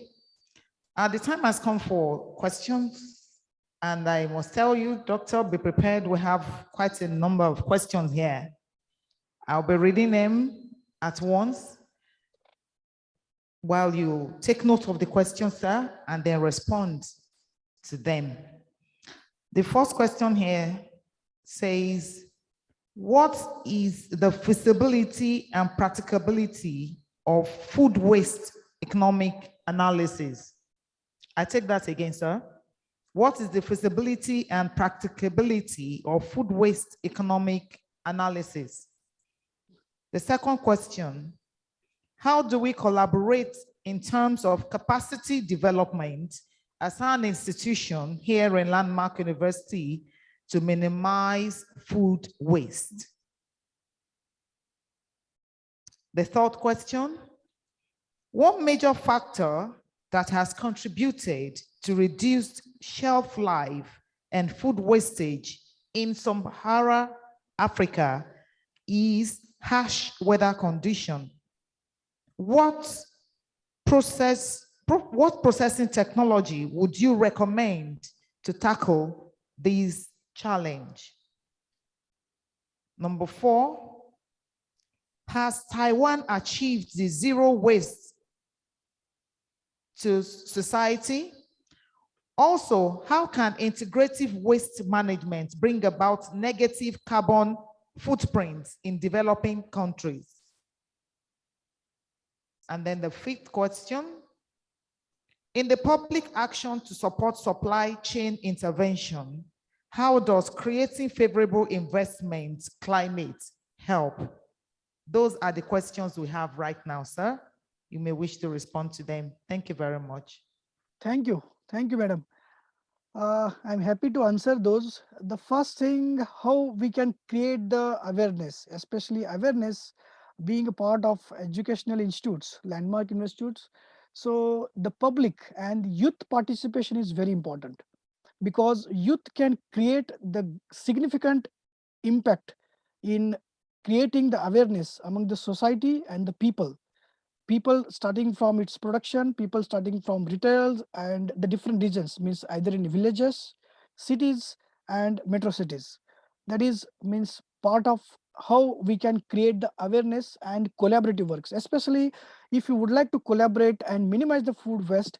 So being a part of what we can say educational institute, we can create the students participations, and we can involve the farmers, processors, and then we can go ahead with the strategic planning, especially for small region, and then we can integratively expand our activities from region to region, from location to locations. But first we have to start with the small group and small cities, and as a model we can replicate it and we can integrate it, or we can expand it. First thing. Second thing, regarding the shelf life, considering the shelf life at African countries or at developing countries, if you look at the wastage or the shelf life, why we are facing the problem? Because the problem what we are facing is the poor material handling practices, poor agriculture practices, lack of farm mechanization, lack of irrigation practices, or sometimes use of industrial wastewater in the agriculture practices, which will leads to the microbial contamination in the food products. Also, improper material handling or the drying or whatever preservation techniques we have, the poor facilities, which will leading with the product with the poor nutritional quality, as well as the poor overall quality characteristics of the food products, which will get contaminated with some dust, sand particles, foreign particles, excreta, so which will get contaminated with the food products, and we are later on facing the problems in terms of processing at the different stages. Then another question was relating to how we can reduce the carbon, especially if you would like to go ahead with the processing starting from farm. So how we can minimize the energy which is required, especially we can involve the irrigation practices based on the renewable energies like solar energy, based on how we can minimize the solar based drying system if you're going to use for preservation practices, if you're going to use any other practices. Then for irrigation also, how we can enhance the use of renewable energies, especially for irrigations, processing. Again, for storage also, how we can use the storage or cooling system based on the evaporative cooling system, which we can use the natural resources which is available readily, so that we can use the raw carbon content. Also, based apart from that, whatever the natural resources, energy aspects we are afforded, especially generation of electricity from coal or any other, whatever the natural resources in terms of wind, in terms of water, or in terms of what we can say the sun or solar. So how we can use those resources, especially for food processing and the food manufacturing, that will lead to use the and reduce what we can say the decarbonation process or low carbon process, so we can ahead with the processing practices. I hope I have covered almost all questions. Anything remaining, please let me know.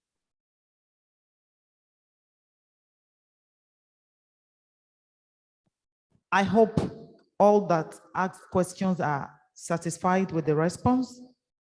Okay, so we have a question online. There's a question from a participant online that says, is it possible to use food waste in the renewable energy sector? Yes, it is possible. Suppose if you would like to, what I showed about the categorization of the food products is very important, considering its biodegradability and techniques what we are using to use. So food waste can be used for generation of biogas, and that gas can be used for other applications for processing, and whatever you are used for domestic applications or cooking applications, wherever you can use. So that is the proper utilization of waste. But before that, we have to properly choose the techniques what we are using, so that we can enhance its efficiency and efficient, so that we can go ahead with the maximum efficiency production of biogas. All right, thank you very much, sir. Please, a round of applause again for Dr. Shivanand Shekole, who has been speaking on relevance of food science in sustainable waste management. Thank you very much, sir. We're indeed grateful. At this juncture, permit me to invite for the webinar appraisal the HOP, Food Science and Nutrition Program, in person of Dr. Adejuyiton. Please make a round of applause for him as he comes forward for the appraisal of the webinar. Keep on clapping. Keep on clapping. You're most welcome, sir. Thank you so much. The Vice Chancellor, ma'am, permit me to stand here on the existing protocol. Without gainsaying, I want to believe today's webinar has been an interesting one, and it has been an eye-opener. Even starting from the inception of the webinar, from the remarks by the Vice Chancellor and the Registrar, we have been made to know the importance of food. The importance of food cannot be overemphasized from what we have heard in this webinar. And permit me to say, the webinar has also posed a lot of challenges to us, especially for those of us in academics. And not only those of us in academics, even for those of us who are consumers. Without wasting time, I must say, we are to arise and also heed to those challenges so that we can get the maximum benefit as stakeholders in ensuring food and nutrition security. From the first presenter, that is Professor Yang, he made us to know the importance of food, especially with relevance to security and the health benefits.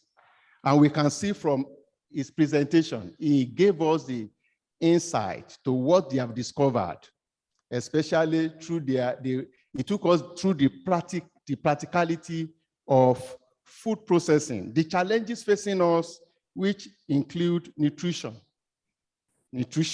then texture, appearance, and flavor. Those are the things he has made us to, and these are the things that made food, these are the factors that guide the acceptability, especially when it comes to food products. And that is why he took us through those practical experience, their research outcomes in solving the challenges of nutrition, solving the challenges of nutrition, texture, appearance, and flavor. And that is why he took us through what happens in their own location there in terms of fish ball, protein, isolate. And like somebody was asking in one of those questions, that is it possible to apply those models to our own indigenous material here? And I was chatting with my dean there, even before the question came out, that when we look at our environment, we have what it takes. That is, God so bless us in the area of those indigenous materials. So, and that is why I said the other time that the webinar has posed a lot of challenges to us, especially all the stakeholders, when it comes to food and nutrition security. So those are the challenges in terms of nutrition, texture, appearance, and flavor. And these are areas that that affect the acceptability, especially of all our food products, which I'm believing God to help us, especially in solving those problems also with our indigenous materials that we have here. And I can say from that question, it's possible. I think the management in Landmark will also agree with me that we can do it, especially with those available materials we have. So in solving the problem of food and nutrition security, I believe the Lord will help us. Then the second presenter also made us to know the importance of food science in waste management. And that's one thing I want us to take home. If you look at the percentage of wastage, of food loss, from his presentation, and when we try to look at it globally, that 11% is from home. That is, when we look at the chain, it made us to know that it's from home. And that is also to tell us that we have to start from home. Just like that adage that says charity begins at home, is very, very important as stakeholders in food science and nutrition. And it made us to know how we can go about it in solving the problem of food wastage, which has to do with improved production planning, improved preservation, improved transportation, enhanced consciousness, that is, conscious effort in intentionally approach the problem of food loss and wastage. And I want to round up from what he has said. We need collaboration, then we need research, and we need to employ the 3 R's that he gave us, that is the reuse, recycle, and reduce. That is to reuse those waste, then to recycle and to reduce. Summarily, I believe our eyes have been opened. In addition to the knowledge we have before, with respect to the importance of food science in the area of food and nutrition security, and in the area of managing food loss and waste. And I believe we can also proceed from there as stakeholders in this aspect in Landmark University. I pray the Lord God will give us more grace. Thank you, ma. Thank you, everybody. Thank you very much, sir, for the succinct appraisal of the 2 presentations we have had today. At this juncture, permit me to invite for his own remark, the Dean, College of Pure and Applied Sciences, Professor Adebi. Please, a round of applause for him. Keep on clapping, appreciating. Thank you very much. You're welcome, sir. Thank you, the ME. The VCMA. I want to appreciate this opportunity to just say 1 or 2 words. There's no doubt this webinar has been most impactful. We are blessed, to have attracted top researchers in food science and they have delivered, as expected. I want to appreciate the Department of Food Science and Microbiology, for this initiative and for bringing this up, and for this caliber of top researchers that are brought into our base. We appreciate everyone that has come here today. I believe we have been most impacted. And just like the last speaker has said, most of the things that have been presented, we are going to adopt it to our local base. And I believe more articles, research, in our own context, in our own platform, we emanate. So on this note, I thank everyone for your attentions. So far, so good. Everyone has been listening, attentively.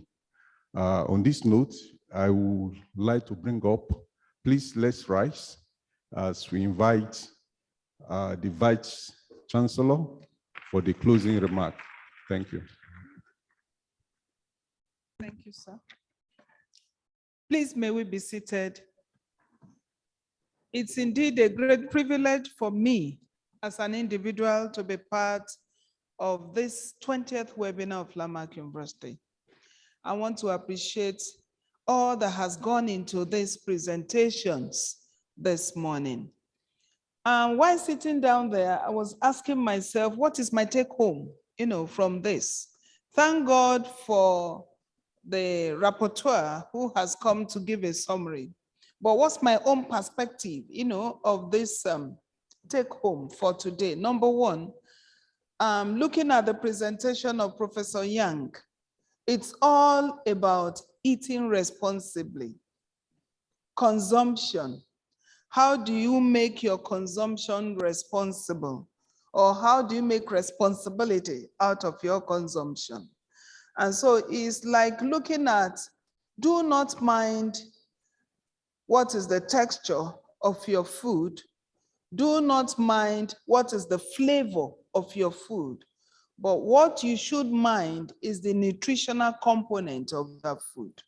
That is, I'm not a food scientist, but sitting down there, listening to Professor Yang, I'm able to take this from there. And putting it in perspectives or in context, he used the fishbowl as what we will call the test case. And considering, the proximate analysis, after all of this, the texture, the everything, he ran a proximate, of it, so as to see what you stand to gain, comparing the two fishbowl types, which he relate to us, the plant-based type and the other one. What's the second one? No, I know both of them are fish balls. Retain what? Okay, the protein icing. So looking at these two, which would you prefer, running through the proximate analysis?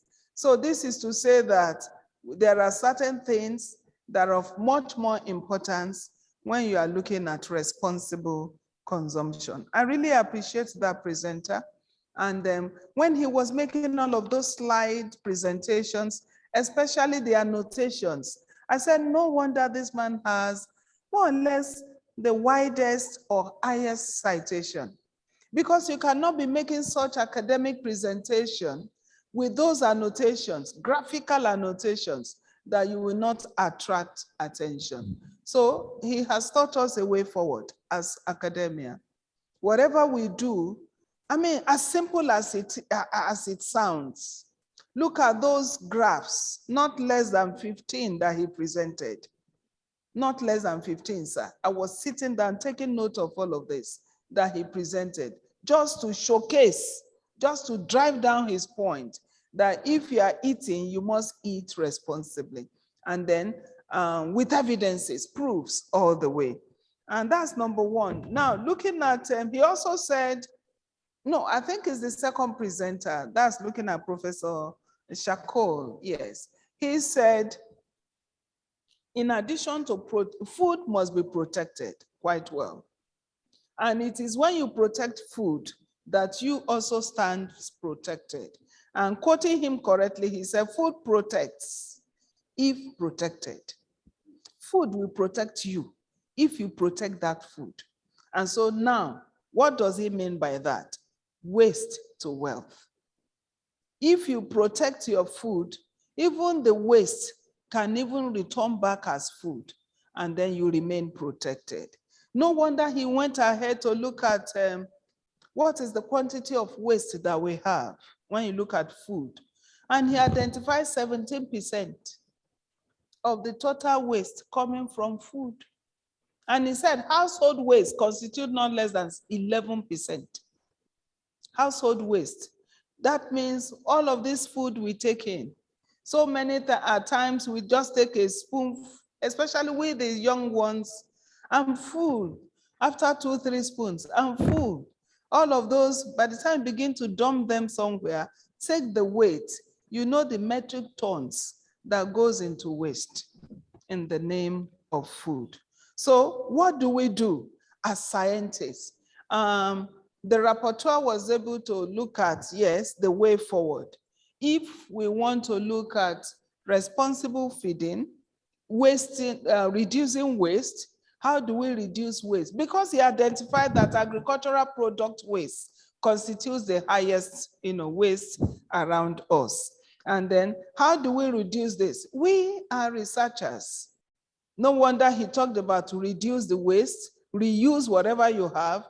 In order for you to reduce the waste, you have to reuse whatever you have, recycle it, and then you're eventually reducing the waste. When you start with this, you must have collaborators to work with. And once you have your collaborators, you can make noise about it. That's come and see, how do we do this? That's the third one he talked about. Then research will come into it. Government policies can now be put out after we have made all of these concerted efforts. Now, in all of this, I was able to bring up a way forward article that all of us can begin to look at. Number one, he said, or no, I am deducing from what they said, sustainable management of food waste. The economic perspective, that is a write-up. Who will champion that? Somebody here. Sustainable management of food waste. The what? Economic perspective. That's an article, sir. Map. Another one, sustainable management of food waste. And then this time around, environmental perspectives. That's article 2. Who will take that? ABE. So you will champion that. Please feed back the next 3 weeks. Sustainable management of food waste, environment perspective. That's what, article 2. And then the last one, sustainable management of food waste, social perspective. So who will champion that one? Dr. What's his name? Dr. Adeyanju? Yes, I'm leaving that to you. Get some persons to co-opt. Sustainable management of food waste, the social perspectives. Yes, and these are articles, we call them, they are not research-based articles. They come in form of review or perspectives. Review or perspectives. Sir, I want to say that these are way forward. Now, driving active research, how do we move on? How do we design the steps, integrative food waste management system? Designing a stepwise or integrative food waste management system. These are the things these facilitators have opened our eyes today to see. Designing an integrative food waste management system. Now, this is looking at the 4 colleges, or more importantly, 3 colleges coming on board. The engineering, the science, and of course, the agric. Integrate, even CBS, like the HOD AB is looking at. Even CBS, looking at the economic aspect. So we have diverse way forward. arising from. In fact, these two presentations today should have been 2 different days webinar, honestly. The second one, awesome. 2 different days webinar, collapse. In fact, responsible consumption is one. Then the second presenter talking about waste to wealth, and that can be SDG 7. That is, well, that's under energy and conversions of it. Then we can also look at waste to wealth, even under innovations, that SDG, which one is that one? SDG 9. Innovation, infrastructure, and industry. Innovation, infrastructure, and industry. That's SDG 9. So what are we saying? We have a way forward in driving the landmark university aspect or area of UN SDG. And overall, we have partnered with these 2 facilitators from outside landmark university, from other universities, from other research institutes, meaning that SDG 17 is already brought in. So today's presentations has identified 3 UN SDGs.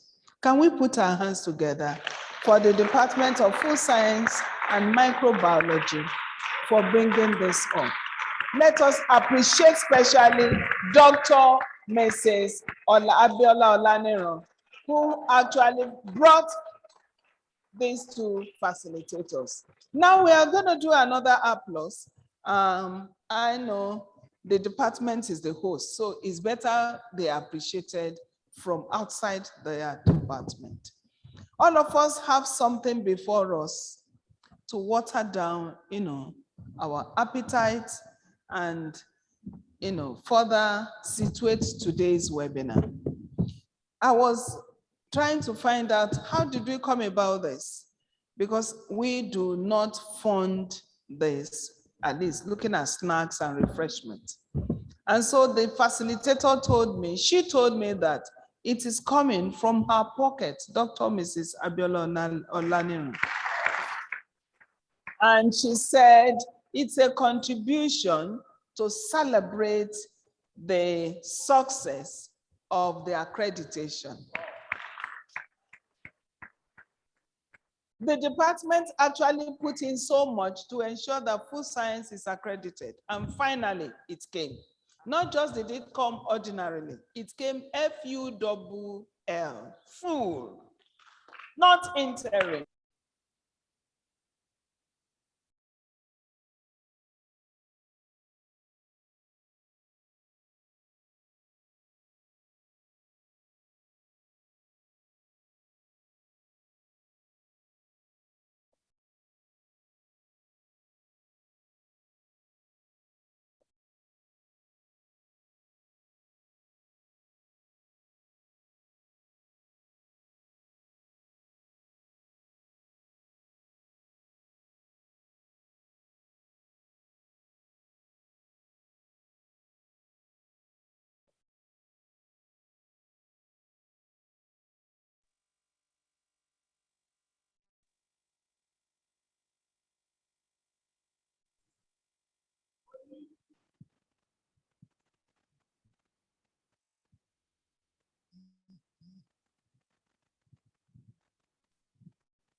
Thank you to everyone that joined us online. Is it off? Thank you to everyone that joined us online. Our immediate past Vice Chancellor, we can see you. Thank you for being there. And then Professor Shakol, it was a wonderful presentation. We are appreciating you again and again for being there. And then we also appreciate everyone online. Professor Yang from NUS. Thank you. Thank you for being there Thank for you. all that you have done today. We look forward to having you again in Landmark University platform. God bless us Sure, all. thank you. Thank you. Thank you all. Okay, see you, LUCRID. See you, LUCRID. Yes, I saw your comments. You appreciated everyone. And you sent your greetings also to the Registrar of Landmark University. Thank you. Thank you, ma'am. Yes, and then one professor, there's a professor from Lautech, Professor Otola. Is he still here? Professor Otola, good to see you here again. Coming from my base where I came from. It's nice having us around. God bless us all. And after now, we'll have the photograph outside. Wow, a round of applause again for our amiable Vice Chancellor, who has been able to raise the bar of excellence of this presentation by expanding the scope and giving persons here even duties. Thank you very much, Ma. We're moving forward. It's been a refreshing time, I tell you. And for those of you who are here who've just been eating, I think you now know more about food. So we'll be inviting for the vote of thanks, no other person than the HOD microbiology, Dr. Ndako. Please appreciate him, keep clapping for him. You're welcome, sir. Thank you, the ME. The Vice Chancellor Ma permit me to stand on already established protocols. In addition to viewers acknowledge, I'd like to equally acknowledge the presence here of Dr. Adekunle Ayondele online, the Department of Agric and Nutrition, University of Kio. And here present with us is Dr. Olaose Bikon Yemi and Mr. Bamisai Victor, all from Ekiti State Polytechnic in Son Ekiti. The Vice Chancellor, I want to deeply appreciate the management of this world-class university for the drive and all our support to ensure the actualization of the 20th LUCRID webinar. I'd like to equally appreciate the facilitators today, Associate Professor Yang and Dr. Shiko, on a well-delivered lecture series on food security, health, and sustainable waste management. The presentation, like I've been said earlier, pointed towards sustained hope towards food availability and sustainability to us here in Africa. And the food scientists here have been charged to make effort at ensuring the concept presented by Dr. Yang is channeled towards modifying our indigenous food. I'm happy the Ethiopia said it, and please let's ensure we give it a drive.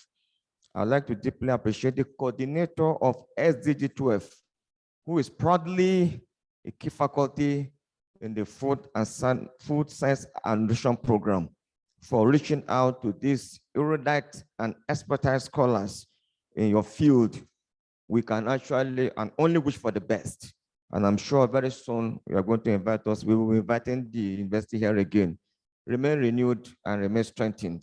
I'd like to equally appreciate all participants online and on ground. Thank you for being part of the 20th LUCRID webinar. Let's all encourage zero waste society.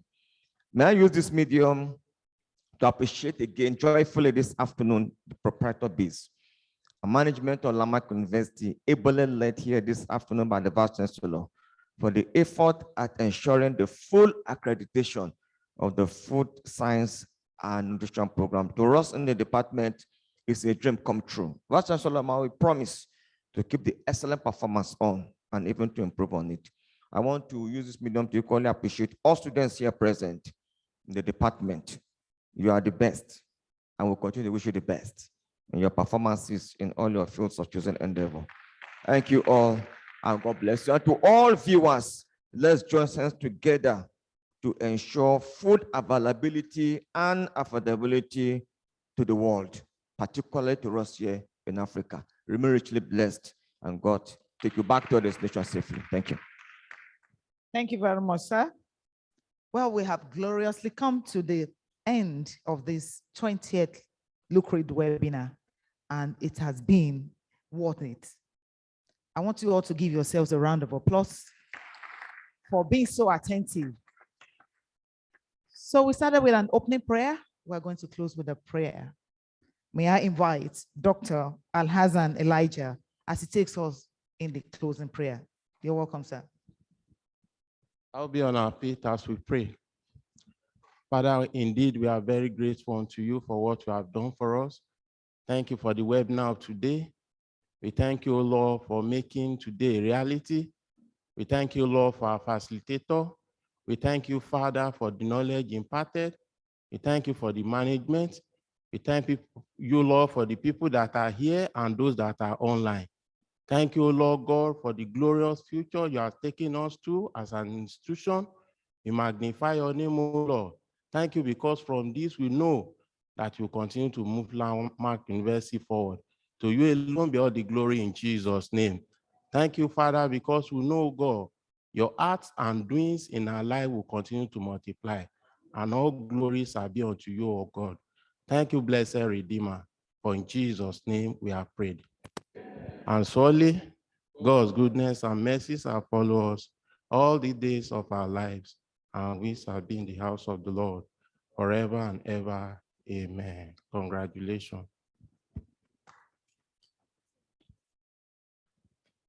All right, please, may we move outside now to take the group photograph? Thank you very much. Please do not leave without being a part of Thank the you so much. Thank you very much. I really appreciate you. My mentor, sir.